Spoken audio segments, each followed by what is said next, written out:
जो व्यक्ति बीजेपी का ही नुकसान कर दे और जो व्यक्ति प्रधानमंत्री जी, गृह मंत्री जी, राष्ट्रीय अध्यक्ष बीजेपी की ही बात न माने, वह उस व्यक्ति को आप बीजेपी का कहिएगा। जो कुछ भी हुआ शाहाबाद के इलाके में या अंतिम चरण में जहां वोट था, उससे बीजेपी का कितना बड़ा नुकसान हुआ। भारतीय जनता पार्टी के जो वहां ओरिजिनल लोग हैं वो भी उतना ही दुखी हैं उस परिणाम से जितना दूसरे लोग दुखी हैं। इस बार फिर से लोकसभा चुनाव की तरह विपक्ष की झोली में नहीं जाने दे चीज़ों को, उसकी पुनरावृत्ति नहीं हो, इसलिए हम उसको चुनने का काम किया है। अब किसी व्यक्ति विशेष का क्या है नहीं है तो आप उनसे पूछिए, उस पर हम क्या जवाब। सर, क्या बिहार बीजेपी का कंट्रोल मोदी के हाथों में अब नहीं रहा? नहीं, आप बीजेपी की बात मत करिए। बीजेपी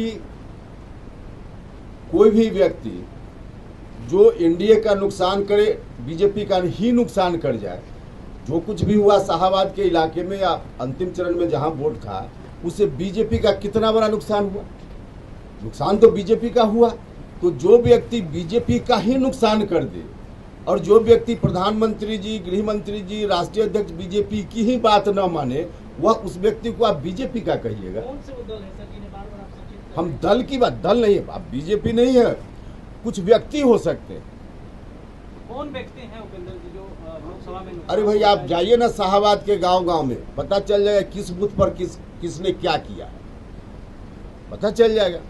वहाँ स्थानीय स्तर पे आप जाइए, भारतीय जनता पार्टी के जो वहाँ ओरिजिनल लोग हैं वो भी उतना ही दुखी हैं उस परिणाम से जितना दूसरे लोग दुखी हैं। सर, पूर्व सांसद की तरफ इशारा है क्या? नहीं, हमारा कोई व्यक्ति की ओर नहीं, हम कह रहे शाहाबाद के मतदान केंद्र पर आप जाइए, वहाँ पता चले, क्योंकि वोटिंग तो वही होता है।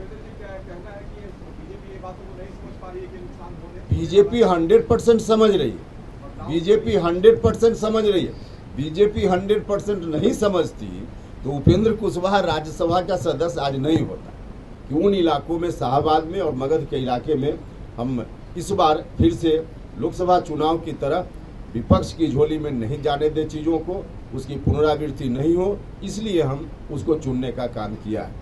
तो मुख्य रूप से यही बात थी। आप सवाल कीजिए, अब बारी बारी से सवाल कीजिए तभी हम जवाब दें। अब आप यही चीज़ है जो लोगों को बताना है। हम आप जब इन चीज़ों को नहीं समझ पा रहे हैं ठीक से, और हम जो साउथ के लोग जो तर्क दे रहे हैं, हम बिना समझे बूझे उनके तर्कों के साथ सहमत हो जाते हैं, यहीं से गलती की शुरुआत होती है।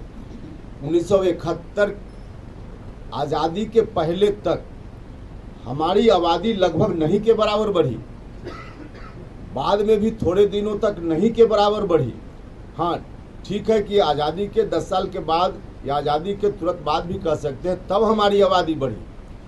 दक्षिण के लोगों की आबादी 150 साल में 1881 ब्रिटिश शासन में सबसे पहली बार जनगणना की शुरुआत उस समय हुई।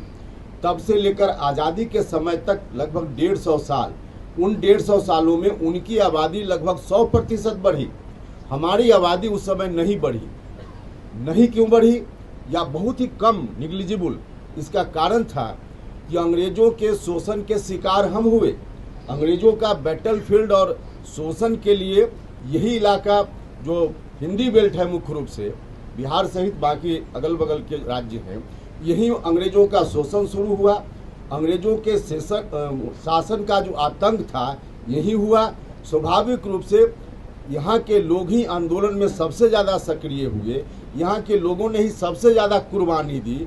इस कारण से हमारी आबादी जिन दिनों नहीं बढ़ी, तो उसका 1971 में जो फ्रीज किया गया, उस समय तक या उसके थोड़ा पहले तक दक्षिण के राज्यों की आबादी बिल्कुल पीक पर थी, तो उसका लाभ उन लोगों को मिल गया।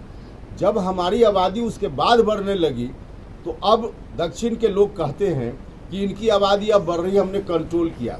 देखिए, आबादी बढ़ने का एक तो उसका एक साइंटिफिक कारण भी होता है, उसका ट्रेंड होता है। कहीं की आबादी एक सीमा तक बढ़ती है, पीक पर जाती है, फिर घटना शुरू होती है। उसके हिसाब से उन लोगों की आबादी जब बढ़ी तब उन लोगों ने 51 के बाद 61 में क्यों नहीं उन लोगों ने कहा, 71 तक क्यों नहीं उन लोगों ने कहा इसलिए नहीं कहा कि उनकी आबादी उस समय तक पीक पर थी, उसका लाभ उनको मिल रहा था। तो यह तो उसी तरह की बात हुई कि पंगत लगे, भोजन की शुरुआत हो और कोई आदमी भरपेट पहले खा ले और जब खुद खा ले तो कहे कि अब पंगत नहीं लगेगा। भैया उन दिनों हमको लाभ नहीं मिला, हमको नुकसान हुआ, क्योंकि हम अंग्रेजों के खिलाफ लड़ते रहे। कहा जा रहा है कि बर्थ कंट्रोल कोई सरकार की योजना के चलते बहुत हो जा रहा है। सरकार की योजना के चलते बहुत बर्थ कंट्रोल नहीं हुआ है। भले सरकार की योजना चलती है, लेकिन बर्थ कंट्रोल कोई व्यक्ति यह समझकर बच्चा को थोड़े जन्म देता है कि जन्म देंगे तो इससे हमारे यहाँ लोकसभा क्षेत्र की संख्या बढ़ेगी।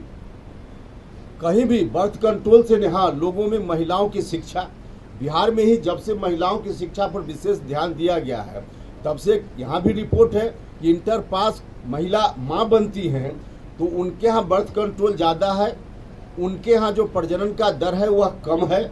जो अशिक्षित लोग हैं उनके यहाँ प्रजनन का दर ज़्यादा है। तो वहाँ के राज्यों को शिक्षा का मौका ज़्यादा मिला, हम लोगों के यहाँ के लोगों को कम मिला। तो इन कारणों से अब हमारे यहाँ के लोग शिक्षा में भी महिलाएं आगे जा रही हैं। अब जो विकास की गाड़ी आगे बढ़ रही है, इससे असर पड़ेगा, तब हमारे यहाँ बर्थ कंट्रोल होगा, जो होना शुरू भी हो गया है। इसलिए अभी जो दक्षिण साउथ के लोग तर्क दे रहे हैं वह तर्क बिल्कुल गलत है, उनके फेवर में है, इसलिए तर्क दे रहे हैं, वरना पूरा सच वह नहीं है। देखिए, आशंका, आदमी कहा जाता है कि दूध से मुंह जलता है तो मट्ठा फूक फूक कर पीता है। वह चुनाव लोकसभा का था, पूरे देश भर का था। देश भर का चुनाव था, देश भर से चुने हुए सांसदों को तय करना था कि कौन सरकार बने। लेकिन यह तो बिहार विधानसभा का चुनाव, देश भर के चुनाव में कुछ इलाके बिहार से नहीं वहां से जीत कर गए एनडीए के एमपी, फिर भी सरकार बन गई, क्योंकि देश भर से एमपी लोग आ गए थे। लेकिन बिहार में शाहाबाद और मगध का कुछ इलाका जो बहुत बड़ा हिस्सा है, बहुत बड़ी संख्या है वहाँ विधानसभा क्षेत्रों की, वहाँ अगर फिर ऐसी कुछ घटना हो गई तो उसका नुकसान इतना हो जाएगा जिसकी भरपाई अब चुनाव के बाद हम लोग क्या कर पाएंगे। तो पहले से फूंक फूंक कर कदम रखने की ज़रूरत है और एक एक पॉइंट पर ध्यान देने की ज़रूरत है। विपक्ष भी हर तरह से चौकस है, हमारी एक भूल का लाभ लेने के लिए पहले से तैयार बैठा हुआ है। तो कहीं से वैसी भूल न हो फिर से, और पहले इतिहास में चूंकि वैसी भूल हो गई है, इसलिए हम सचेत करना चाहते हैं कि बाद में कोई इसका अफसोस न हो। कुशवाहा जी, आपने एक नया मुहिम शुरू किया है, लेकिन इससे पहले आपने एक मुहिम चलाया था कॉलेजियम सिस्टम को लेकर, उस मुहिम का क्या हुआ? अरे भैया, वो भी एजेंडा में, आप कागज बांटे नहीं है क्या ऑपरेशन? पहले ना बांटना चाहिए, रखिए, उसमें है चर्चा, वह भी है। लेकिन उस पर भी जब मौका मिलता है, हम तो पार्लियामेंट में अभी सत्र चल रहा था कॉलेजियम सिस्टम पर, वहाँ भी बोले। अभी प्रधानमंत्री जी हम आए थे मधुबनी में, उनके मन से भी हम वह विषय बोले, वह विषय है। और उस विषय पर अब हम क्या, राष्ट्रपति जी बोल रही हैं, राष्ट्रपति जी ने कहा है उस विषय पर, तो उपराष्ट्रपति जी अब बोल रहे हैं। तो वह मुहिम तो धीरे धीरे रंग अब ला रही है, देख रहे हैं आप लोग। तो उस पर भी मुकाम तक पहुंचेगी मुहिम।